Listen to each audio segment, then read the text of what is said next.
नमस्कार और बहुत बहुत स्वागत है आपका हमारे इस पेशकश में। आपके साथ मैं हूं विपिन भट्ट, लेकर हाजिर हैं एक बार फिर से आपका मनपसंद चहेता कार्यक्रम, जहां पर आपको अपने इन्वेस्टमेंट से जुड़ा हर सवाल मिलता है। कौन सा शेयर होल्ड करना है, किसे बेच देना है, किस में बने रहना है और किस में खरीदारी करनी है, सारे जवाब आपको एक ही जगह पे मिलते हैं और आज भी मिलेंगे। हमसे सवाल पूछने का तरीका है बेहद आसान। 70452200 पर बस आपको अपना सवाल व्हाट्सएप करना है और आपको मिल जाएगा उसका जवाब। इसके अलावा फेसबुक एक्स पर अगर हमें लाइव देखते हैं तो फिर वहां पर कमेंट बॉक्स में जाके सीधे सवाल पूछ सकते हैं। कोशिश इसी शो में जवाब हो जाए, नहीं तो फिर आगे।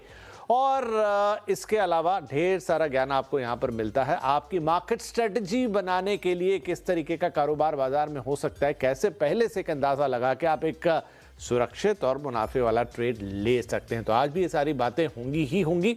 आज हमारे साथ कार्यक्रम में जुड़ेंगे ग्लोबल कैपिटल मार्केट के गौरव शर्मा। उनसे आपके सवालों के जवाब देंगे, गुरुवार के लिए आपकी स्ट्रेटजी तैयार करवाएंगे और साथ ही कुछ और स्पेशल सजेशन उनकी तरफ से या जो स्टॉक्स वो आपके लिए रिकमेंड करेंगे कि भाई आप यहाँ पे ध्यान रखिए। तो ये सारी बातचीत गौरव जी के साथ।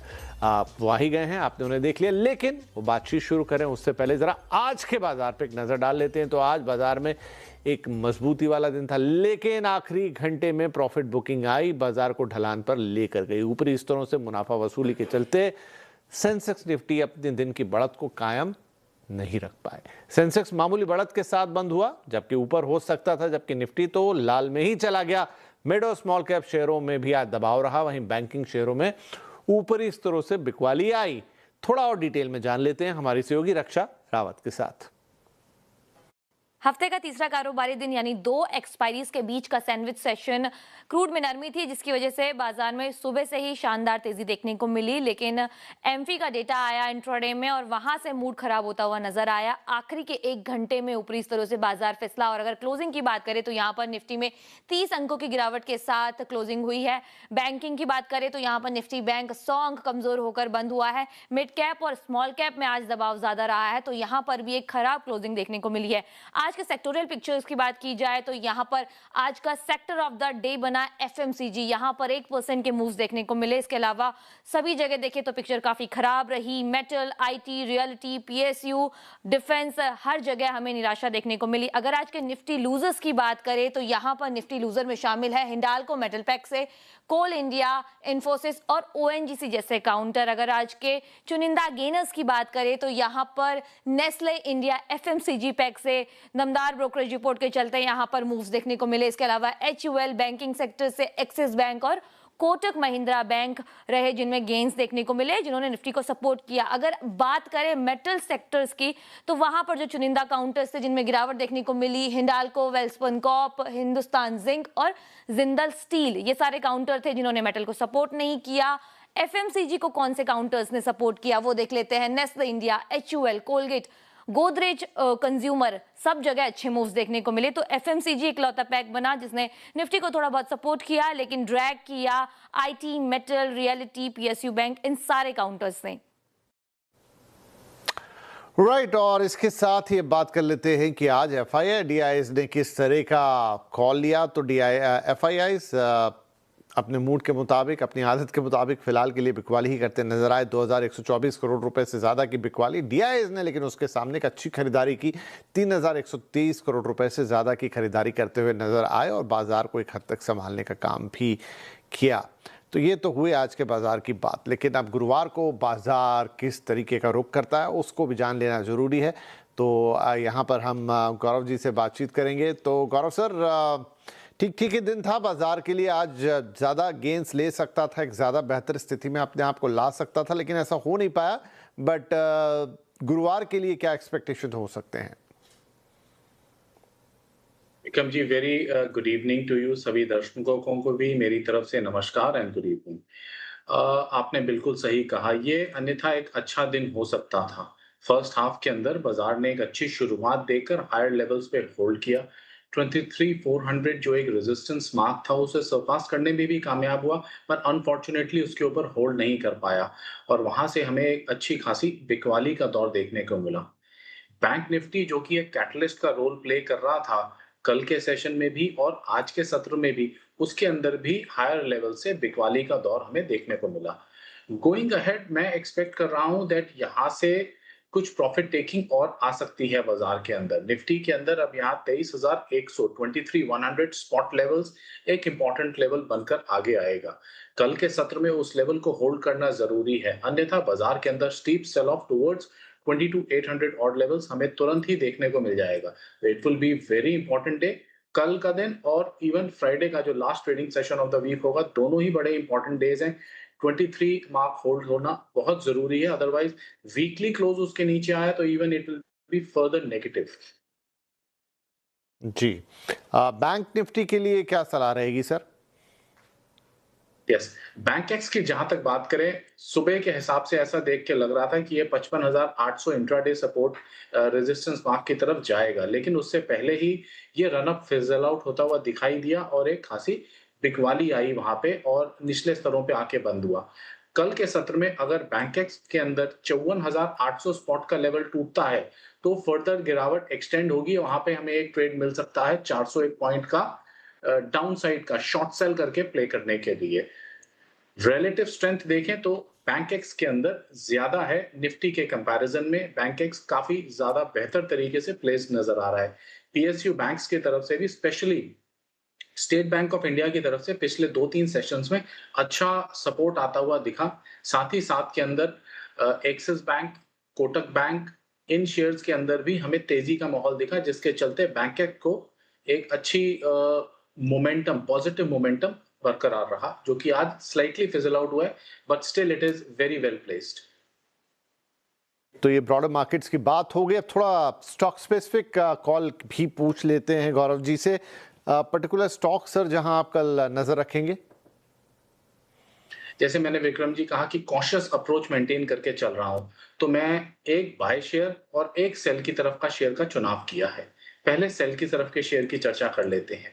शॉर्ट सेल पोजीशन के लिए आज के सत्र में कहीं ना कहीं भेल एक हमें काफी इंटरेस्ट दे रहा है। 5% की गिरावट भेल के शेयर में आई है आज, और कहीं ना कहीं ये एक ब्रेकडाउन लेवल भी है इस पर्टिकुलर स्टॉक के लिए। अगर मैं ओआई फ्रंट की बात करूं तो भेल के अंदर आज बहुत ज्यादा तो नहीं, लगभग 1% का ओपन इंटरेस्ट भी देखने को मिला। इसका इशारा यह है कि शॉर्ट पोजीशंस कैरी फॉरवर्ड हुई हैं, फ्रेश शॉर्ट्स इनिशिएट हुए हैं।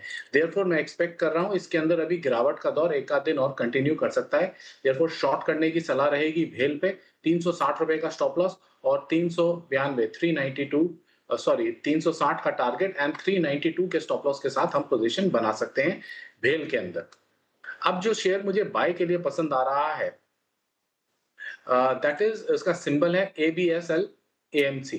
ये आदित्य बिरला की लाइफ इंश्योरेंस AMC कंपनी है। इसके अंदर आज बहुत ही अच्छा मूव रहा, अगेंस्ट द मार्केट बिल्कुल टॉप पे ट्रेड किया, अपने हाइस के लगभग नजदीक जाके बंद हुआ और ये उच्चतम स्तर है 52 वीक हाईएस्ट पीक पॉइंट के बिल्कुल नजदीक ट्रेड कर रहा है, जिससे हमें यह भी इशारा मिलता है कि शेयर एक लॉन्ग टर्म अप ट्रेंड में चल रहा है और बाजार के विपरीत इसने अपनी परफॉर्मेंस बरकरार रखी है। At a current level of 1110 हमें काफी अट्रैक्टिव लगता है ये स्टॉक। बाय की सलाह रहेगी। 1075 का स्टॉप लॉस लेके 1200 करीब के टारगेट्स हम इस स्टॉक में एक्सपेक्ट कर सकते हैं आने वाले 3 से 4 ट्रेडिंग सेशंस। राइट, दो स्टॉक यहाँ पे सजेस्ट कर रहे हैं गौरव जी। पहला आपके सामने एबी सन लाइफ AMC का टारगेट्स यहाँ होंगे 1200 रुपए के और 1075 पे लग जाएगा स्टॉप लॉस। के अलावा दूसरा था भेल का फ्यूचर, भेल वायदा जून, और यहाँ पर बेचने की यानी कि बिकवाली की सलाह है। टारगेट्स होंगे 360 और स्टॉप लॉस लगेगा 392 पर BHEL फ्यूचर्स जून वायदा। ठीक है जी, ये तो हो गए वो शेयर्स जिन पे कल आप भी ध्यान रख सकते हैं। टारगेट स्टॉप लॉस आपके साथ गौरव सर ने शेयर कर दिए, लेकिन अब आपके सवालों का वक्त हो गया है। सो हमारे पहले कॉलर है मिस्टर रमेश, कॉल है अजमेर राजस्थान से। रमेश जी, स्वागत है आपका, बताइए अपने स्टॉक्स और सवाल। नमस्कार सर मेरा सवाल है HAL पे हेल। मेरे पास 7 शेयर लिए हुए हैं 4725 की रेट में। ये मतलब इसके बारे में जानना है कि क्या इसमें आगे मोमेंटम आएगा क्या, क्योंकि 2 बार 4800 के करीब जाके वापस रिवर्स हो गया। और दूसरा शेयर है HDFC बैंक, वो मेरे पास 796 में है 21 शेयर। तो क्योंकि ये भी PSU बैंक सारे चले लेकिन HDFC बैंक नहीं चल पा रहा है, तो उसके बारे में जानना था भाई, ये आगे और है क्या इसमें संभावना चलने की। राइट, तो करंट जो भी मूवमेंट हो रही है बैंक निफ्टी में, पीएसयू बैंक्स अच्छा कर रहे हैं, आपका ऑब्जर्वेशन सही है, लेकिन प्राइवेट बैंक्स के साथ थोड़ी दिक्कतें हैं। तो चलिए पहले एचडीएफसी बैंक की बात कर लेते हैं। तो गौरव जी, इनके पास 21 शेयर है 796 के भाव पर, 50 रुपए के आसपास का लॉस है। अभी फिलहाल तो प्राइवेट बैंक्स थोड़े से मंदे हैं, लेकिन क्या बैंक निफ्टी आगे चलता है या मजबूती दिखाता है, तो इन बैंक्स का भी नंबर लगेगा, जिसमें एचडीएफसी का सवाल है यहाँ। विपिन जी, फर्स्टली अपॉलॉजीज, मैंने आपका नाम सही प्रोनाउंस नहीं किया। एंड अब आते हैं अपने व्यूअर क्वेरी की तरफ। एचडीएफसी बैंक की उनकी क्वेरी है। दिग्गज दोनों ही बैंकिंग सेक्टर के, एचडीएफसी बैंक हो चाहे आईसीआईसीआई बैंक हो, परफॉर्मेंस बहुत ज्यादा ऑप्टिमिस्टिक नहीं रही है ऑफ लेट। लेकिन एक अच्छी डेवलपमेंट इन सब गहराती हुई नेगेटिव डेवलपमेंट्स के बीच, जो कि इन्होंने एचडीएफसी बैंक को ऑफ लेट सराउंड किया है, वो ये है कि ये अपने सपोर्ट टेरिटरी के नजदीक आ गया है। यहाँ से मुझे डाउन साइड बहुत ज्यादा नजर नहीं आती है। At a current price of 747 clearly hold की सलाह रहेगी। स्ट्रॉन्ग सपोर्ट्स इसके 680 से 700 की रेंज के हैं, तो वो गिरावट आई तो वहां कहीं ना कहीं ये सेटल होती हुई नजर आएगी। आई डोंट रियली थिंक कि बड़े चार्ट फ्रेम्स पे, वीकली और मंथली चार्ट फ्रेम्स पे यहाँ से ब्रेकडाउन आएगा इस स्टॉक के अंदर। देयरफॉर होल्ड की सलाह रहेगी, keep a stop loss at 680। तो एचडीएफसी बैंक को रखिए, अच्छा काउंटर है। इनफैक्ट कई बार दिक्कतें होती हैं, लेकिन अभी होल्ड करने की सलाह, 680 रुपए का स्टॉप लॉस, और इसे फिलहाल के लिए आप रखिए। दूसरा आपका सवाल था एचएएल पे, और वहां पर आपके पास 7 शेयर है 4725। गौरव साहब ये कह रहे हैं कि बार बार ये 4800 के आसपास जाता है काउंटर, वहां से एक रिवर्सल ले लेता है। 500 रुपए से ज्यादा का लॉस फिलहाल इनको हो रहा है। बिल्कुल सही कह रहे हैं। कई बार 4800 मार्क के अराउंड से इस स्टॉक ने रेजिस्ट किया है और प्रॉफिट टेकिंग आती है और स्टीप प्रॉफिट टेकिंग आती है। अभी भी इस बार ऑफ लेट यही चीज हुई है। कहीं ना कहीं एचएएल की जो वैल्यूएशंस हैं slightly on the higher side है, in line with most of the other defence stocks.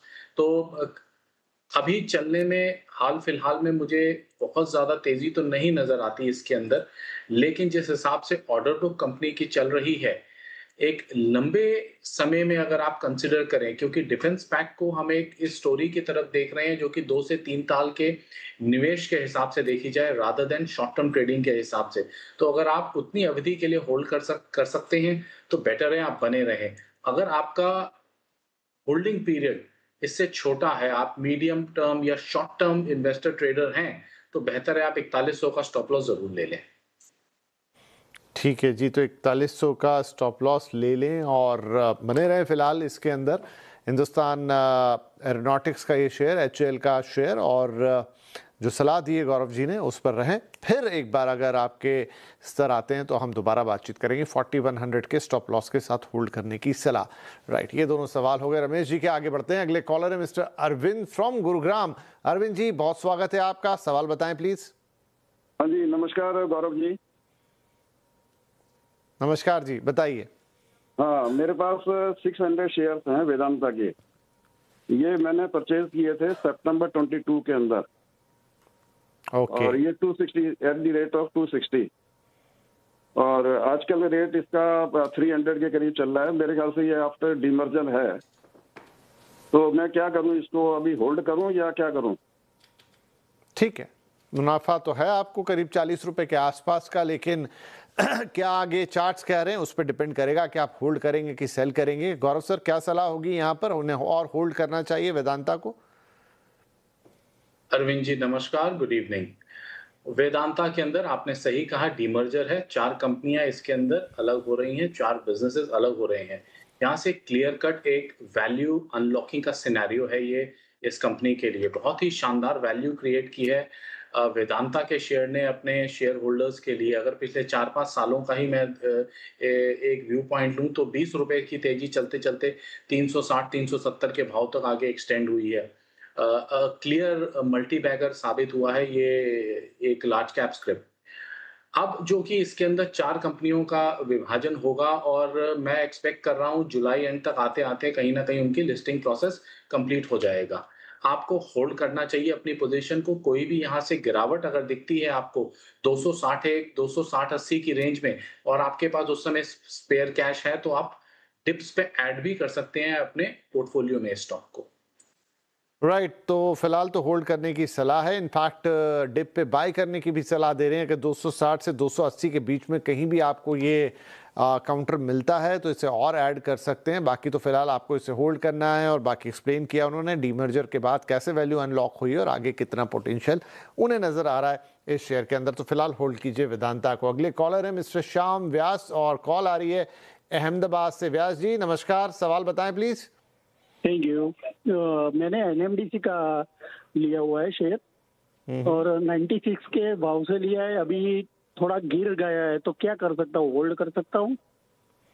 Right, गिरा है थोड़ा सा, 7.5 रुपए का नुकसान है आपको। 415 शेयर हैं, 96 पे लिया, अभी 88 का क्लोजिंग आज का। एनएमडीसी में क्या करना होगा Gaurav ji? Clear cut hold की सलाह होगी। मेटल शेयर्स के अंदर अभी थोड़ा प्रॉफिट टेकिंग का माहौल चल रहा है पूरे के पूरे ओवरऑल मेटल के अंदर। अगर मैं बेस मेटल प्राइसेस की भी बात करूं जो डोमेस्टिकली एमसीएक्स पे ट्रेड होते हैं, तो उसके अंदर भी थोड़ा बहुत जिंक में, एल्यूमिनियम में, कॉपर में प्रॉफिट टेकिंग चल रही है, ऊपरी स्तरों से बुकिंग आ रही है। देयरफॉर उसके चलते हम ये जो जितने भी कंपनीज हैं जो कि एक्सप्लोरेशन बिजनेस में है या आगे रिफाइंड प्रोडक्ट्स को सेल के बिजनेस में है, आयरन ओर के बिजनेस में है, उसमें कुछ प्रॉफिट टेकिंग का दौर नजर आ रहा है। Specifically talking about NMDC, very fair valued, काफी चीप वैल्यूएशंस पे अवेलेबल है कंपनी। 10 के प्राइस टू अर्निंग पे ट्रेड कर रहा है, केवल 2.5 का बुक वैल्यू है कंपनी का। I think these are very attractive levels, यहाँ से एग्जिट की सलाह बिल्कुल भी नहीं होगी। निश्चिंत होकर अपनी पोजीशन को होल्ड करें। थोड़ी बहुत गिरावट 85-86 तक और एक्सटेंड होती हुई आ सकती है, बट उससे ज्यादा का मैं डाउनसाइड का मूव नहीं देख रहा हूँ।